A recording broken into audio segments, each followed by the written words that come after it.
Hi guys, Virginia here and I'm back with another 12 by 12 process video for you today, and this one's for the Kitaholic Kits design team using the gorgeously new June kits. So they're full of the highly swapped Emerson Lane and Wolfpack and lots of other pretty little bits and pieces in there as well.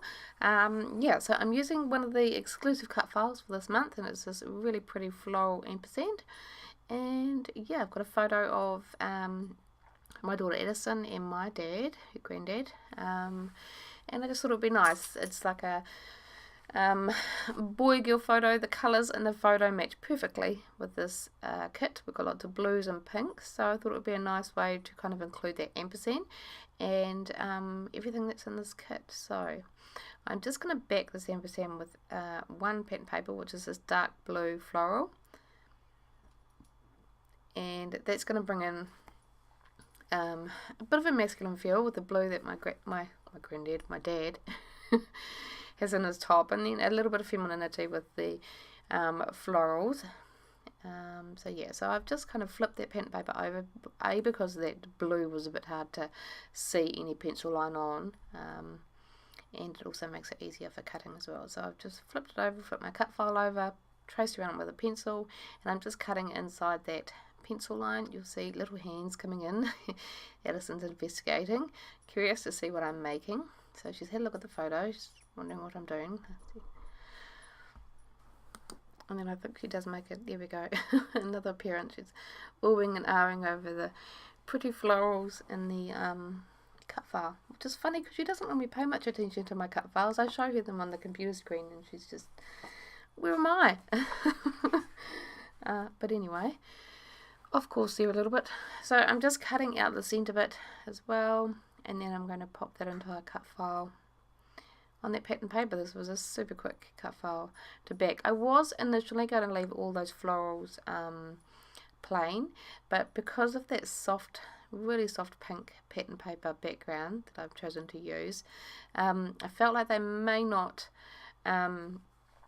pop off the page, or they might lose a little bit of detail. So I do go ahead and back them with pattern papers from the 6x6 papers that came in the pocket page kit, and that's what I love about the pocket page kit, is there's always extras in there, whether it be pattern paper or cut apart sheets that you can use to back cut files, and then also all the little cool little embellishments that you get extra as well, so that's fun. Rightio, so I'm just showing you quickly a few little bits of me backing these florals. I decided to trace some of them. Eventually I end up giving up and just sticking my cut file to a bit of pattern paper and trimming it off. That seems to be my go-to method for backing cut files. Sometimes I just can't be bothered with the pencil. Yeah. So I'm just going to tidy that up a bit. That didn't quite work. I'm going to back the entire cut file with some foam. I love doing that. It's adding lovely dimension. I'm going to cut that branding strip off my background pattern paper, and now I can kind of start forming my layout. The cut file's done. I'm going to pop it to the left of the page. It seems to be my tendency to want to make things left justified. I'm not sure why, but it is. It just seems more pleasing to my eye that way. So that's where the cut file's going to go. My photo's going to sit just kind of at the bottom of the ampersand. It's just a nice happy little place for it. It's not covering up that cut file, but it's they're just kind of joined quite nicely together, because that photo is hanging off the right of that cut file. I just want to make sure that it's balanced in height, so I've just popped a little bit of adhesive foam. I did put a couple of layers behind the photo as well. I chose a blue and a wood grain just to bring in a little bit more of a masculine feel. It was feeling very feminine. I do make it feel even more feminine as I go, but I think that that wood grain and that blue kind of helps to kind of tie the two together. I did contemplate an envelope, but I was doing a voiceover just before and thought of an idea to do with those envelopes, so we'll save that. I'll put that in my back pocket and you might see it soon.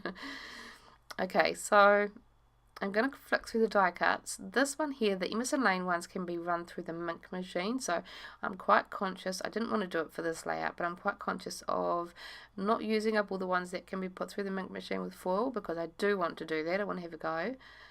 It's not very often I break out my Mink machine, so it's fun that that's included in this month's kit. We've got some vellum florals, so I'm going to bring in some of them and just kind of layer them under the florals in that cut file. Vellum's a bit of a tricky thing unless you've got proper adhesive for it, which I know that sometimes it doesn't even work. It tends to show through the vellum, so I think by strategically placing it under things like these florals, you can pop adhesive in places where it's not going to be seen. If you use wet glue on vellum, it curls up. No matter what you do, it's going to want to do that. So this means that I can use a little bit of ATG on the tip of it and then just tuck it under the cut file, and it's not going to want to curl up and do stupid things like it would with wet glue. Okay, so just continuing to look through things. I do go through the Wolfpack die cut pack, which I've got here. I'm just flicking through, but there's not really a lot that I can get onto this layout that's going to work. But I will, I definitely want to have a play with them. I think that'll be on a future layout as well. I'm going to go through one of the exclusive die cut packs that we've got. Just have a quick little flick through. Bring in some little words, a label. Lots of fun little bits that you can kind of tuck in between layers and stuff. And if you're a pocket page person, they're great for that because there's always a ton of labels. Okay, I've lost my train of thought. It's been interruption after interruption with this voiceover. First the postie came to the door. It wasn't for me, it was something for Edison, go figure.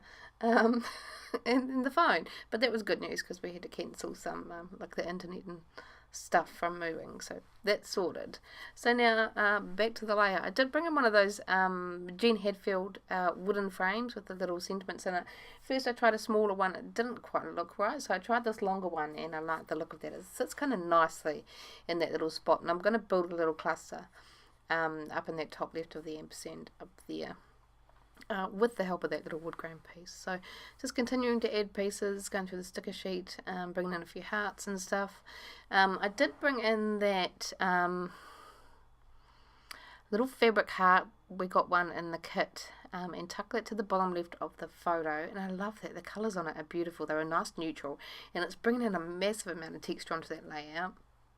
So I'm just going to go ahead and glue everything down, and for that heart I layered a little vellum sentiment on top, and instead of putting glue or anything like that, I just used my tiny attacher to put a couple of staples in the centre, and that's holding it together, and that again is adding even more texture to that little cluster going on down there.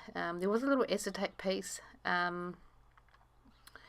from, I think that was the only piece I pulled out of the Wolfpack die cut pack.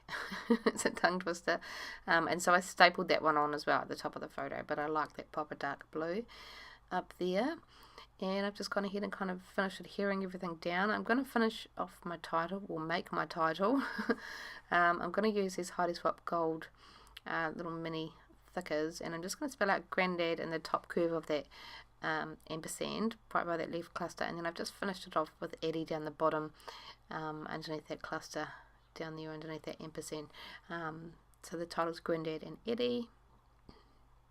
So that's a great way to kind of include that cut file as part of the title as well. I'm just bringing in some more pieces. I found a whole lot of little word stickers, so I can't help myself. I'm going to pop a whole lot of little tiny words on there and just kind of layer them around the page. We've got some pink ones here. I'm just popping one to the right of the photo, one on top of this little wooden frame die cut piece. Just trying to get a bit of everything in each of those clusters. We've got some real clear gold foiled stickers sentiments as well, so we're going to add some of them around the page. Got one up to the top of the photo, one up above that little frame, and just one down below here. So there's a kind of like my three main focal points. We've got up the top left of the ampersand, below the photo and above the photo. I'm classing them as two separate clusters, even though they're really one. But yeah, some more little sentiments, little hearts I'm pulling off as well. Just popping them up on some adhesive foam. Just getting some layers in there amongst the layout. Some little foam squares under these. So just scattering them around. just for some dimension and some interest around the layout. And I went to grab my white Liquitex, which is kind of hidden behind my computer, but I know where it is. And there's a little stand with little random stickers and things. And these little Heidi Swap puffy stickers were from my previous kit, and I saw the hearts on there, and some of the colours just kind of went perfectly. So I pulled off a couple of little puffy hearts and added them to the page. And now I'm breaking out my white Liquitex acrylic ink. I love this because it's gorgeously opaque and pretty. So I'm going to do a few splatters of that, just kind of around those clusters on the layout. I'm trying desperately not to get mixed media on my new desk. It doesn't work. I do manage to splatter some off, but the good thing about Liquitex is that if you wipe it up straight away, it comes off beautifully. So there was no harm to my desk in the making of this layout, thank goodness. I did get some on my photo, but of course that wipes off as well. Comes off beautifully. Just cleaning up my paintbrush, and then I decided I needed a little something dark. So I'm just contemplating whether I want to do two sides or just one or just a little bit, and I end up going just a little bit on that left hand side. I am just going to cut it and kind of trim it and tear it and use my distress tool and just like tear a little bit of a section out of that left hand side of the paper, and that's just bringing a little pop of that floral that I used to cut the ampersand out of. So I'm just going to cut a little strip, pop a little bit of ATG on it, and then adhere it down, and then after that, that's pretty much it for my layout. So hope you enjoyed the process. If you want to go and check out the kits or the shop, there's a link in the description box below. But until next time, bye guys.